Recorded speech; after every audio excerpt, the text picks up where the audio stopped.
பிரசன்னமாவீராக. ஆண்டவரே உம்முடைய தொடுதலை நாங்கள் உணர கர்த்தர் கிருபை தருபடியாய் ஜெபிக்கிறோம். ஆண்டவரே செய்தியின் வேலைக்காக ஜெபிக்கிறோம்.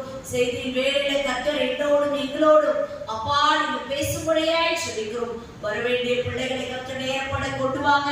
நாங்கள் ஆவியோடும் கருத்தோடும் பாடி மகிமைப்படுத்த கர்த்தர் கிருபை தருபடியாய்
அவர்களுடைய சத்துருக்களை பார்க்கிலும் அவர்களை பலவானாக்கினார்.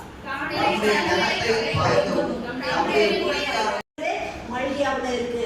தேவனுடைய பிள்ளைங்க பேசிக் கொள்வார்களா அதை அவர் கவனித்து கேட்பார். அப்ப நீங்க பேசுறத கவனித்து கேட்கிற ஒரே ஒருவர் ஆண்டவராகிய இயேசு கிறிஸ்து மாத்திரம்தான். இன்றைக்கு தேவ சன்னிதானத்தில் வந்த நீங்க தியானித்து கர்த்தரோட பேசுங்க. ஆண்டவரே என் காரியம் இது, என் தேவை இது, எனக்குரிய காரியம் இது, ஆண்டவரே இதை இந்த நாடுல நிறைவேற்றுங்க. நீங்க அவரோட பேசும்போது அவர் உங்களுக்கு என்ன தேவையோ அதை தம்முடைய வார்த்தையின் மூலம், வாக்குத்தத்தங்களின் மூலம், அவருடைய வசனங்களின் மூலம் கர்த்தர் உங்களுக்கு ஜீவனை உண்டாக்கும். அடுத்த காரியம், அவருடைய தாசனாகிய ஆபிரகாமின் சந்ததியை அவரால் யாக்கோபின் புத்திரரே. அப்ப அப்படி பேசுகிற நமக்கு நம்ம தான் நினைச்சிருக்கோம் எனக்கு ஒரு ஐடியா எதுவுமே கிடையாது அப்படின்னு. என்றைக்கு நீங்க தேவனுடைய பிள்ளைகளாக மாறினீர்களோ அன்றைக்கே நீங்க ஆபிரகாமின் சந்ததியாக யாக்கோபின் புத்திரராக கர்த்தர் உங்களையும் என்னைய அடிச்சிருக்கிறாரு, மாற்றிருக்கிறாரு.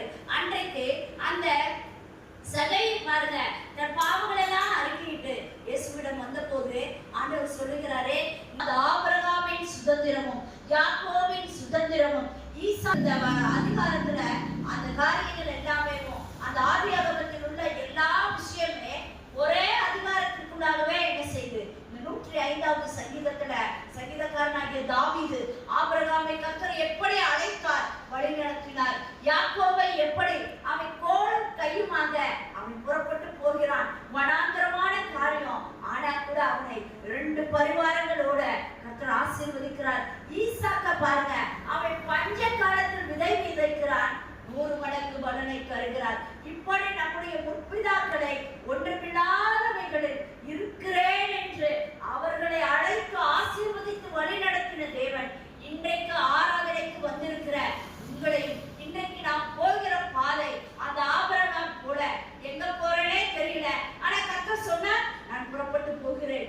ஈசாக்கை போல ஆண்டவரே இது பஞ்ச காலம் என்று நம்முடைய வாழ்க்கையில பஞ்ச காலம் இருக்கலாம், ஆனா கர்த்தரை மாத்திரம் சார்ந்து கொண்டு நீங்கள் செய்கிற கையின் பிரயாசங்களை கர்த்தர் வாய்க்கப்பட அவர் வல்லமையுள்ள தேவனாய் இருக்கிறார். அப்ப முற்பிதாக்களுக்கு அவர் ஆணையிட்டபடியே அவர் சொன்ன அவர் வாயினால் சொன்னதை கர்த்தரால் என்ன செய்தார், நிறைவேற்றினார். அது அவர்களுக்கு மாத்திரமல்ல, அவருடைய பிரசன்னமாகுதலை விரும்பி இன்றைக்கு தேவனுடைய நாமத்தை பிரஸ்தாபப்படுத்த அவருடைய காரியங்களை விவரித்து அவரோடு பேச வந்த உங்களையும் கர்த்தர் அபிதமான ஆசீர்வாதங்களான இருட்டான ஒரு பள்ளத்தாக்கான சூழ்நிலைகள் போகும்போது கர்த்தரே நமக்கு வெளிச்சமாக அவரே நம்முடைய பாதங்களுக்கு தீபமாக பல நேரத்துல என்ன செய்திருக்கிறார், வந்திருக்கிறார். அந்த காரியங்களை நம்ம நினைவு கூர்ந்து கர்த்தரை என்ன செய்யணும், இப்போ ஆராதிக்கிறோம். அடுத்து நமக்கு சூரியனை போல அக்னியை போல நம்மளை சுட்டரிக்கிறது போல பல சூழ்நிலைகளை நம்ம கடந்து வந்த போதெல்லாம் கர்த்தர் நமக்கோட கூட இருந்து ஆறுகளையும் தண்ணீர்களையும் தீயையும் தண்ணீரையும் கடந்து வந்தோம், செழிப்பான தேசக்கிளைகளை கொண்டு வந்து விட்டீர் என்று சொன்னது போல ஆண்டவர் அப்படியெல்லாம் நம்ம என்ன செய்திருக்கிறார், வழி நடத்திருக்கிறார். அந்த அதிசயங்கள் எல்லாம் இப்ப நம்ம கொஞ்சம் என்ன செய்யணுமா, தியானிக்கிறோம். தேவனுடைய ஆலயத்துக்கு நம்ம வந்ததே நம்மளுடைய உலக காரியங்களை, உலகத்துல இனி அடுத்த காரியம் என்ன அதை யோசிப்பதற்கு தியானிப்பதற்கு அல்ல. இந்த சில நிமிடங்கள் தேவன் செய்த காரியங்களை, தேவன் செய்த நடத்தி வந்த வழிகளை தியானித்து அவரோட இப்ப என்ன பண்ண போறோமா, பேச போறோம்.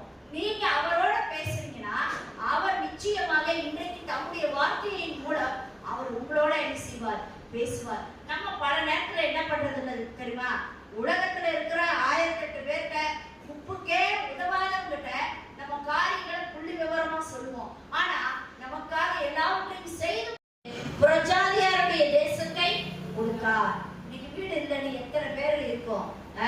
ஆண்டவரே இன்றைக்கு ஆண்டவரே உங்களுடைய சன்னிதானத்துக்கு வந்திருக்கிறேன்னா பூமியும் அது நிறைவும் யாருடையது, கர்த்தருடையது. ஆண்டவர் இங்க வாக்குத்தத்தமா சொல்றாரு, புறஜாதியாருடைய சுதந்திரத்தை கர்த்தர் உங்களுக்கு என்ன செய்வாரா, தருவார்.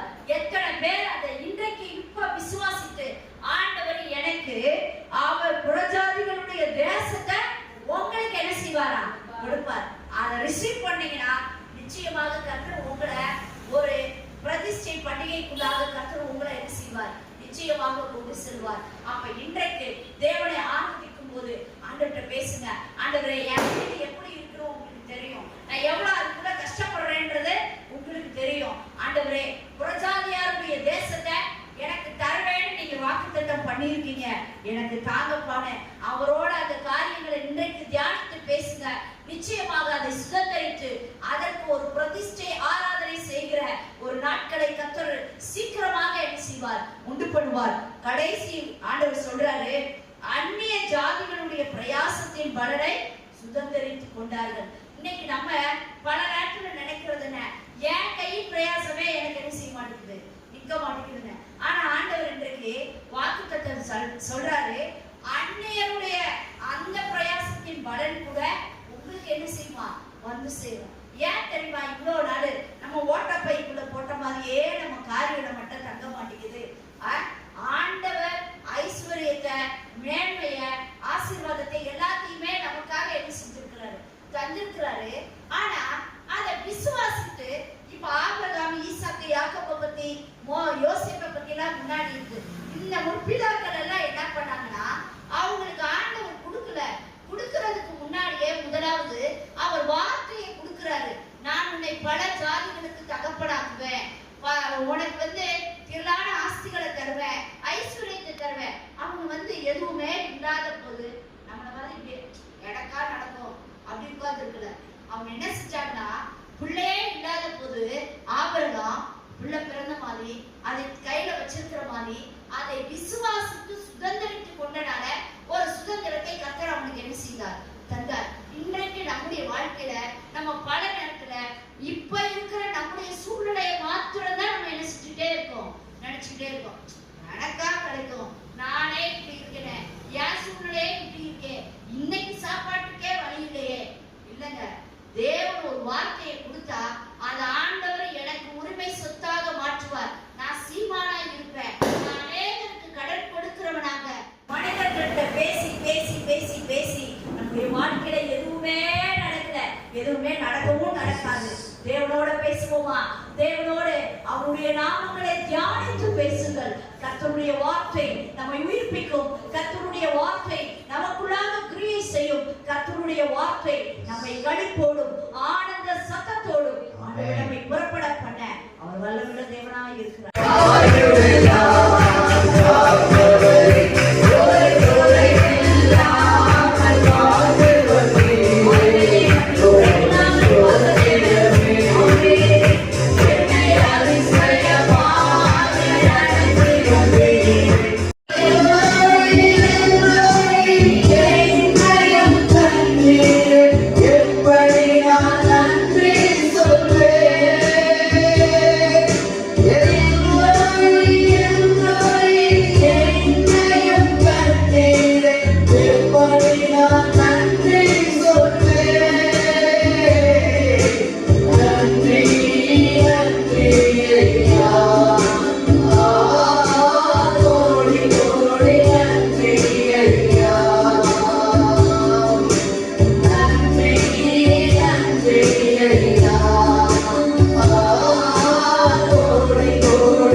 வாக்குத்தத்தம் பண்ணப்பட்டதை பெரும்படிக்கு பொறுமை உங்களுக்கு வேண்டியதாய் இருக்கிறது. கண்களை மூடி ஜெபிப்போம். அன்பின் தகப்பனே, இந்த நல்ல வேலைக்காய் நன்றி ஆண்டவரே. இந்நேரம் மட்டும் உங்களுடைய நாம மகிமைப்பட்டதற்காய் ஆண்டவரே, நீங்க எங்களோடு இருந்ததற்காக, எங்களை வழி நடத்தினதற்காக எனக்கு சொல்கிறோம் ஆண்டவரே. இப்பொழுதும் ஆண்டவரே, உங்களுடைய வல்லமையுள்ள வார்த்தைக்காய் நாங்கள் ஜெபிக்கிறோம் ஆண்டவரே. உங்களுடைய வார்த்தை சொல்லுகிறது, ஒரு வார்த்தையும் வீணாவாய் விருதாவாய் செய்து முடிக்கும் என்று சொல்லியிருக்கிற வார்த்தையின்படி ஆண்டவரே, நீங்கள் ஜனங்களோடு பேச வேண்டிய காரியங்களை அடியானை மறைத்து நீர் வெளிப்படும்படியா, உடைய வசனத்தினால் கற்று இடைப்படும்படியாய் கூட நாங்கள் செபிக்கிறோம்.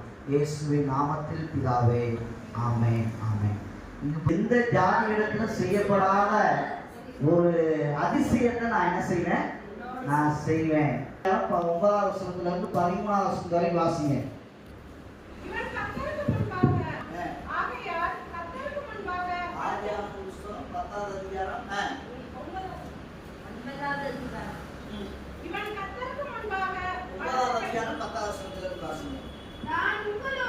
நான் உங்களோடும் சந்ததியோடும்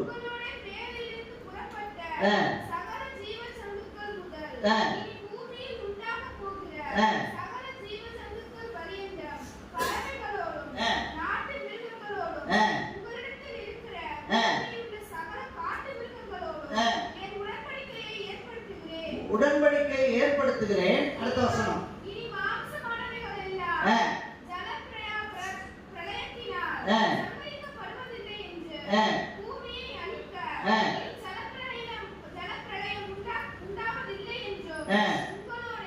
உங்களோட உடன்படிக்கை ஏற்படுத்த காரியத்தை நம்ம பார்த்துட்டே போகலாம். கலாத்தியர்கள் நிருபத்துல 4வது அதிகாரம், கலாத்தியர் 4வது அதிகாரம் 5வது வசனத்தை வாசிக்கிறேன்.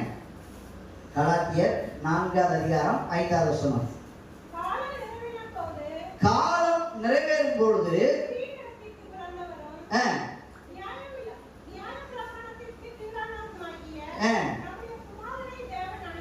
அனுப்பினார். அப்ப இது எங்க சொல்லப்பட்டிருக்கு அப்படின்னு சொன்னா, ஆதியாகம புத்தகத்துல ஆண்டவர் சொல்றாரு, உன் வித்துக்கும் அந்த அவர் வித்துக்கும் என்ன செய்வேன், ஒரு பகையை உண்டாக்குவேன், அவர் மூலமா உங்களுக்கு என்ன உண்டாகும், விடுதலை உண்டாகும். அப்ப அந்த காலம் பாருங்க, ஆதியாகமத்துல சொன்னதை பாருங்க, காலங்கள் நமக்கு நாட்கள் ஆகலாம், வருஷங்கள் ஆகலாம், ஆனா வாக்குத்தத்தம் என்ன செய்யும், நிச்சயமா நிறைவேறும். நமக்கு என்ன வேணும், பொறுமை வேணும். என்ன வேணும் சொல்லுங்க, பொறுமை வேணும். பொறுமையா ஆபிரகாம் என்ன செஞ்சா, காத்திருந்தான். பாருங்க, ஆண்டவர் சொன்னார், பிதாவானவர் சொன்னாரு, உன் வித்துக்கும் அவர் வித்துக்கும் என்ன செய்வேன், ஒரு பகையை உண்டாக்குவேன், அவர் மூலமாய் காலம் நிறைவேறின பொழுது அந்த வாக்குத்தத்தம் என்ன செஞ்சது, அங்கே பிதாவானவர் இயேசுவானவர் இந்த பூமிக்கு என்ன செஞ்சார், வந்தார். ஹல்லேலூயா. அப்ப ஏதோ ஒரு சாதாரண காரியம் அல்ல. ஆண்டவர் வாக்கு பண்ணினார்னா அது நிறைவேற கொஞ்சம் என்ன செய்யும், காலங்கள் ஆகலாம். ஆனா பொய் சொல்ல மனிதன் அல்ல, மனம் மாற ஒரு மனுபுத்திரனும் அல்ல. சொல்லியும் வசனைக்கும் நிறைவேற்றாமல் இருக்க மாட்டான். ஹல்லேலூயா. அதற்கடுத்து நீங்க படிச்சு பார்த்தீங்கன்னா, மத்தேயு சுவிசேஷம் 2வது அதிகாரம் 19வது வசனத்துல நீங்க அங்க சொல்லப்பட்டிருக்கிற காரியம் பார்த்தீங்கன்னா, ஏரோது அந்த நாட்கள்ல ஆண்டவர் சொல்றாரு, இயேசு கிறிஸ்து சொல்றாரு, இப்ப யோசேப்புட்ட சொல்றாரு, நீ கொஞ்ச நாள் என்ன செய்ய, ஏரோது என்ன செஞ்சிட்டாரு, இறந்த பின்பு கர்த்தருடைய தூதன் எகிப்துல காணப்பட்டு, நீ எழுந்து கூட்டிக் கொண்டு இஸ்ரவேல் தேசத்துக்கு போ என்றான்.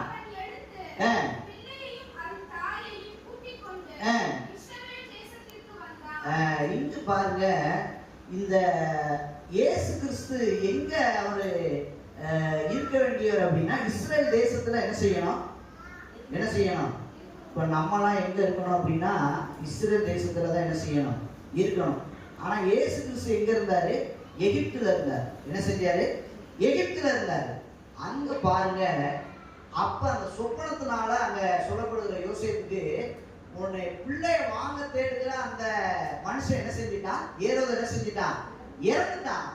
இப்ப நீ பிள்ளையும் தாயும் கூப்பிட்டு இப்ப எங்க போ, நீ இஸ்ரேல் தேசத்துக்கு என்ன செய்ய போ. அப்ப அது வரைக்கும் இயேசு கிறிஸ்து அங்க எகிப்துல என்ன செஞ்சாரு, அவர் அங்க தங்கி இருந்தார். ஹல்லேலூயா.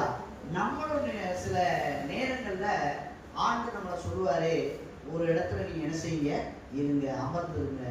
நீங்க காலதாமதங்கள், பிதாவானவர் நம்ம கொடுத்திருக்கிற அந்த வாக்குத்தத்தை நிறைவேறணும்னா நம்ம சில இடங்கள்ல நம்ம என்ன செய்யணும், நம்ம தரித்திருக்கணும்.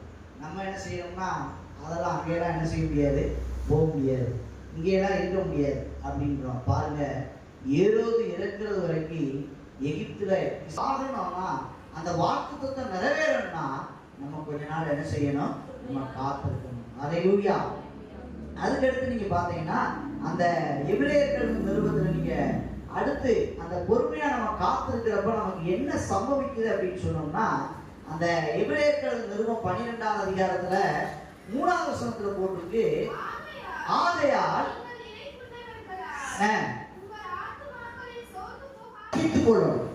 அப்ப அவரையே நினைத்துக் கொள்ளுங்கள் அப்படின்னா, இயேசு கிறிஸ்து எல்லாவற்றையும் சகித்துக் கொண்டார். அவர் நினைச்சிருந்தாருன்னா ஒரே காரியத்தை என்ன செஞ்சிருக்கலாம், நிறைவேற்றிருக்கலாம். சிலுவையில் அறைங்க அப்படியே வேலையை முடிங்கிட்டு போயிருந்துருக்கலாம். ஆனா எல்லா பாடுகளையும் அவர் என்ன செஞ்சாரு, அவர் சகித்துக் கொண்டார். அவரை காரி துப்புனாங்க, அவரை போஜன கிரியன்னு சொன்னாங்க, பிசாசு பிடிச்சேன்னு சொன்னாங்க. எல்லாத்தையும் அவர் என்ன செஞ்சாங்க, நிந்தைய அவமானத்தை எல்லாத்தையும் என்ன செஞ்சாரு, அவர் சகித்து கொண்டார். நம்மளும் வாக்குத்தத்தை நிறைவேறனா நம்முடைய வாழ்க்கையில என்ன செய்யணும், நம்ம சில காரியங்களை சகித்துக்கணும். பாருங்க, இத நான் தியானிச்சுட்டு இருக்கிறப்ப ஒரு காரியம் பாருங்க, அந்த எலெக்ஷன் நேரத்தில் நீங்கள் பார்த்தீங்கன்னா இந்த 5 வருஷம் அரசாட்சியாளருக்கு எத்தனை வருஷம் அந்த 5 வருஷம் அரசாட்சியாளருக்கு அவங்க பாருங்க எங்கெங்கெல்லாம் எந்தெந்த குட்டை குளம் எங்கெங்க தண்ணி வெளி இருக்கு எங்கெங்க இறந்துருக்காங்க எங்கெங்க கிராமம் இருக்கு எங்கெங்க சில காரியங்கள் இருக்கோ அங்கெல்லாம் போய் அவங்க அதெல்லாம் நல்லா அவங்களுக்கு இருக்க அந்த வசதி வாய்ப்புக்கு தேவையில்லை. ஆனால் எப்படியாவது எலெக்ஷன்ல அவங்க அந்த ஒரு மேன்மை அடையணும் எப்படியாவது வெற்றி பெறணுன்றதுக்காண்டி அந்த அவமானத்தை எல்லாம் அவங்க என்ன செய்ய மாட்டாங்க, அவங்க எண்ணவே மாட்டாங்க. பாருங்க அவர் பாட்டு சில நேரங்களெல்லாம் பார்க்குறேன் சில அரசியல்வாதிகள்லாம் பாருங்க வேஷ்டியை மடித்து கட்டிக்கிட்டு அந்த சாக்கடையாக இருக்கட்டும் தண்ணி போகிற இடமா இருக்கட்டும் எல்லாத்துலையும் என்ன செய்வாங்க அவர் பாட்டு நடந்து போகிறாங்க. எதையும் ஒரு அவமானம்னா என்ன செய்ய மாட்டாங்க, நினைக்க மாட்டாங்க. ஏதாவது ஒரு பிள்ளை அங்கே அழுதுகிட்டுனா உடனே கூப்பிட்டு பேர் வைக்கணும்னா உடனே என்ன செய்கிறாங்க. இப்போ சும்மா இருக்கிற நேரத்தில் அவங்கள கூப்பிட்டு பேர் வைக்க சொல்லுங்க, ஒரு நாள் என்ன செய்ய மாட்டாங்க, எட்டி பார்க்க மாட்டாங்க. ஆனால் அந்த எலெக்ஷனுக்கு முன்னாடி அவங்க இப்படியெல்லாம் என்ன செய்கிறாங்க, அவமானப்பட்டாதான் அந்த மேன்மை என்ன செய்ய முடியும், அடைய முடியும். அவங்களுக்கு தெரியுது. ஆனால் நம்ம பாருங்க அதெல்லாம் அப்படிலாம் நாங்கள் என்ன செய்ய முடியாது, அவமானப்பட முடியாது. ஆனால் ஆண்டவர் சொல்றாரு எல்லா அவமானத்தையும் நிந்தையும் சிலுவையில் என்ன செஞ்சா அவர் சகித்து கொண்டார். அல்லேலூயா. அந்த 2வது சொந்த வாசிங்களேன். தனக்கு முன் வைத்திருந்த சந்தோஷத்தின் பொருட்டு அவமானத்தை என்ன செய்யல, என்னல அவரை காரி துப்புனாங்க. பாருங்க நம்மளெல்லாம் ஏதாவது சொன்னா என்ன செய்ய மாட்டோம், அடுத்த அந்த பக்கமே என்ன செய்ய மாட்டோம், முகத்துல என்ன செய்ய மாட்டோம், முடிக்க மாட்டோம். பாருங்க அவரை காரி துப்புனாங்க, மண்டையில என்ன செஞ்சாங்க, கொட்டினாங்க. அவர் ஏதாவது சொன்னாரா, வையப்படும் போது அவர் என்ன செய்யல, பதில் வையல. நம்மளாம் ஒரு வார்த்தை சொன்னா என்ன செய்வோம், அப்படியே 100 வார்த்தை என்ன செய்வோம், நம்ம பேசுவோம். அவர் பதில் வையாமலும் அந்த சந்தோஷத்தின் வருகிற அந்த சந்தோஷத்தின் பொருட்டு அவமானத்தை என்ன செய்யல, அவர் என்னவே இல்லை. வாங்குறதுக்கு ஒரு சந்தை அப்படின்னு சொன்னோம்னா எகிப்து தேசத்துல என்ன செய்யறாங்க, இந்த மனுஷனை என்ன செய்யுங்க, நீங்க வாங்கி கொடுங்க அப்படின்னு சொல்லி அந்த சந்தையில விற்கப்படுகிற காரியம் 20 வெள்ளிக்காசுக்கு அவன் என்ன செய்யறான், அவன் விற்கப்படுகிறான். அப்பதான் அந்த பார்வனுடைய அந்த அரண்மனையில நமக்கு ஒரு வேலைக்காரனா, அதுலயும் கூட பாருங்க அந்த வேலை செய்யறது கூட அழகா இருக்கிறதுக்கு என்ன செய்யறாங்க, அங்க தேர்ந்தெடுக்கப்படுகிறதை குறித்து பார்க்கணும். இவன் வந்து நம்ம வீட்டுல என்ன செய்யட்டும், வேலை செய்யணும். இதெல்லாம் எதுக்கு அப்படின்னு சொன்னோம்னா அந்த நிலைமை ஒரே நிலைமை என்ன செய்யல இல்ல, அரண்மனையில வேலை செஞ்சுக்கிட்டு இருக்கிறவங்க அங்க இல்ல, அந்த போத்திபாருடைய அந்த காரியத்துல பாருங்க அவன் நித்தம் வந்து அவளை தொந்தரவு செய்யறான். அவனை வந்து ஒவ்வொரு நாளும் வந்து இப்படிப்பட்ட காரியத்துல தொந்தரவு செய்யறான். அங்கேயும் அவன் என்ன செய்ய முடியல, இருக்க முடியல. அதுக்கடுத்து அங்கிருந்து எங்க போறேன், சிறைச்சாலைக்கு போறேன். கடைசியில சிறைச்சாலைக்கு போனதுக்கு அப்புறம் தான் அந்த வாக்குத்தத்தை என்ன செய்யுது, நிறைவேறுது. இது எல்லாமே அவனுக்கு மேன்மையான காரியங்கள் அல்ல, எல்லாமே அவமானம். அல்லேலூயா. இயேசு கிறிஸ்து பாருங்க 13 வயசு வரைக்கும் தாய் தகப்பனுக்கு என்ன செஞ்சிருந்தாரு, அடங்கி இருந்தார். அதற்கடுத்து அவருடைய காரியங்களை பூரா பாருங்க, அவர் அங்க வையப்படும் போது கை வையாமலோ அங்கு பாடுகளுக்கு நியாயமா தீர்ப்பு செய்தவங்களுக்கு தன்னை என்ன செஞ்சிருந்தாரா, ஒப்புவித்திருந்தார். அல்லேலூயா. அப்ப அந்த நம்ம ஒரு வாக்குத்தத்தை நிறைவேறணும்னா நமக்கு இடையில என்ன இருக்கு, அவமானங்கள் இருக்கு. என்ன இருக்கு சொல்லுங்க, அவமானம், நிந்தைகள் இருக்கு. அந்த வருகிற அந்த சந்தோஷத்துக்கு அந்த 2வது சொந்த வாசிக்கிறேன். பொருட்டு அவமானத்தை எண்ணாமல் சிலுவையை சகித்து தேவனுடைய சிங்காசனத்தின் வலது பாரத்தில் வீற்றிருக்கிறார். ஆகையால் சோர்ந்து போகாதபடிக்கு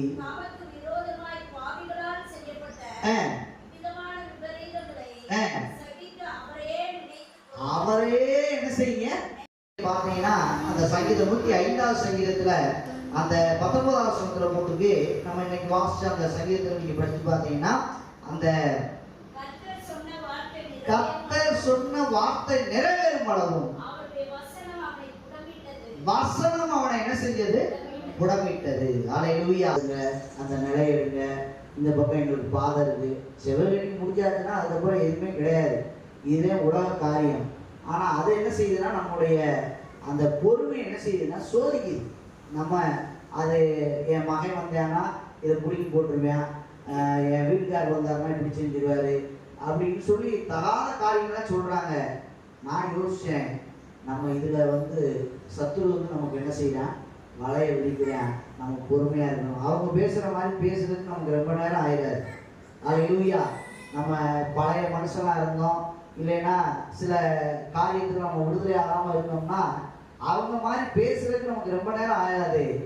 ஆனால் அந்த பொறுமை என்ன செஞ்சிடக்கூடாது, நம்ம இழந்துடக்கூடாது. அல்லேலூயா. வாசிங்கன்னா என்ன ஒரு வாசிங்க. ஆனால் அந்த இடத்துல நம்ம எப்படி இருக்கணும்னு சொல்லுங்க, பொறுமையாக இருக்கணும். அப்படி இருப்போமானா ஆண்டவருடைய நாம என்ன செய்யப்படும், மகிமைப்படும். அப்படி ஆண்டவரே உங்களுடைய கரத்துல வாங்கி ஆண்டவரே இந்த சமூகத்தில் கொடுத்துருக்கிற நல்ல கிருபைக்காக நாங்கள் நன்றி செலுத்துகிறோம். பணம் கொடுத்த ஒவ்வொரு பிள்ளைகளுடைய தேவைகளை சந்தித்து எல்லா வீட்சிலருக்கும் வியாதிக்கு விலை காத்து கொண்டு இடமிடாமல் போக மட்டுமா எங்களை ஆசீர்வதிப்பேன் என்று சொல்கிற வாக்குத்தத்தை நிறைவேறட்டும். ஆண்டவரே நீ கேட்ட வார்த்தைப்படி ஆண்டவரே வாக்கு தத்துவத்தை நிறைவேற்ற வல்லவராக இருக்கிறேன். ஆண்டவரே அதை பெற்றுக்கொள்ள நாங்கள் பொறுமையாக காத்துக்கொள்ள எங்களுக்கு வருகிற நிந்தைகளை அவமானங்களை ஆண்டவரே நீங்க சகித்துக் கொண்டது போல நாங்களும் சகித்துக் கொண்டு அதை பெற்றுக்கொள்ள ஆண்டவரே காலதாமதங்கள் ஆனாலும் ஆண்டவரே அதை பொறுமையோடு இருந்து நாங்கள் காத்திருந்து பெற்றுக்கொள்ள எங்கள் ஒவ்வொருவருக்கும் நீங்கள் அனுகிரகம் செய்யும்படியாக நாங்கள் சொல்கிறோம். வந்திருக்கிற ஒவ்வொரு பிள்ளைகளை ஆசீர்வதிங்க. தடைபட்டிருக்கிற பிள்ளைகளையும் மாலை வேலை கூட்டிலிருந்து உங்களுடைய நாமத்தை மயப்படுத்தும் ஆசீர்வதியும். விலகினத்தோடு சுழுவினத்தோடு தேவையோடு வந்திருப்பார்களானா அவரவர் நிலைமைக்கு தக்கவாறு இடைப்பட்டு உங்களுடைய நாமத்தை மயப்படுத்தும். கர்த்தர் ஆசீர்வதியும். குறைகளை நிறைவாய் நடத்தும். இயேசுவின் நாமத்தில் ஜெபிக்கிற நல்ல பிதாவே ஆமென். எல்லாரும் சேர்ந்து சொல்லுவோம். என் ஆத்துமாவே கர்த்தரை ஸ்தோத்திரி, என் முழுவதுமே பரிசுத்த நாமத்தை ஸ்தோத்திரி. என் ஆத்துமாவே கர்த்தரை ஸ்தோத்திரி, கர்த்தர் செய்த சகல பாவனை மறவாதே. ஆமென். நம்முடைய கர்த்தராகிய இயேசு கிறிஸ்துவின் கிருபையும் பிதாவுடைய அன்பும் பரிசுத்தாவுடைய ஐக்கியமும் இன்றும் என்றும் சதா காலமும் இந்த ஆலயத்தில் இருக்கிற நம் அனைவரோடு கூட என்றென்றைக்கு இருப்பதாக.